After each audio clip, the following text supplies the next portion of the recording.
যারা অবিবাহিত যুবক যুবতী আছো, এই লেকচার তোমরা যারা শুনছো, তোমাদের মধ্যে কেউ যদি জেনা করে থাকো, অবিবাহিতর কথা বলছি, তোমাদের কাদের মধ্যে এখন 100 বেত্রাঘাতের শাস্তি ঝুলে আছে। সূরা নূরের 1 থেকে 3 নম্বর আয়াত পড়ে দেখবে, অবিবাহিত যুবক যুবতী যদি জেনা করে তাদের শাস্তি হচ্ছে 100 বেত্রাঘাত, তাও জনসমক্ষে, এবং এক বছরের জন্য নির্বাসন। এই বিধানগুলো যদি পৃথিবীর কোনো দেশেও না থাকে, আসমানে আছে। মরার সাথে সাথেই এই বিধান কার্যকর হবে ইনশাআল্লাহ। বাঁচার মধ্যে কি একটাই উপায় আছে। এই লেকচার কানে চলে গেছে, অনতিবিলম্বে ওযু করবে। ওযু করে খালেস ভাবে রাতের শেষ রাতে জায়নামাজ বিছাবে।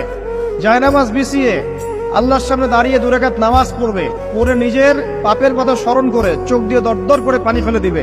আল্লাহকে সিজদায় গিয়ে বলবে, আল্লাহ আমি জিনা করেছি, আমাকে মাফ করে দাও। আমার এই পাপের কথা কেউ জানে না, তুমি জানো, মাফ করে দাও। এই মাফ নেওয়ার পরে আবার ওই যার সাথে করেছেন ওর সাথে আবার লিঙ্ক আপ করার চেষ্টা করেন না। আসো আমরা জেনা করেছিলাম, আসো বিয়ে করে নেই, এটা সলিউশন না। জেনা করেছেন, আগে তওবা করে ফিরে আসতে হবে, তারপরে পুরো জীবন ইসলামিক লাইফ লিড করতে হবে। আল্লাহ যদি দেখেন যে হ্যাঁ আপনি ঠিকঠাক তওবা করে আল্লাহর কথা চলছেন, আল্লাহ তখন আপনাকে নেককার স্ত্রী দিবে ইনশাআল্লাহ।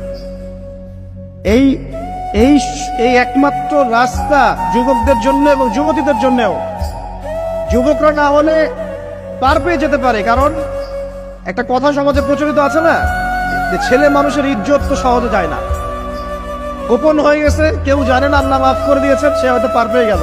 কিন্তু এই যে মেয়ে, তুমি যে 8-10টা ছেলের সাথে জেনা করেছো, তোমার ইজ্জতের কি হবে? তোমার যে সতীত্ব তুমি নষ্ট করেছো, তুমি তো বিয়ের পর কোনো ঘরে গেলে সে হাজবেন্ডও বুঝতে পারবে তুমি আর সতী সাথী নও।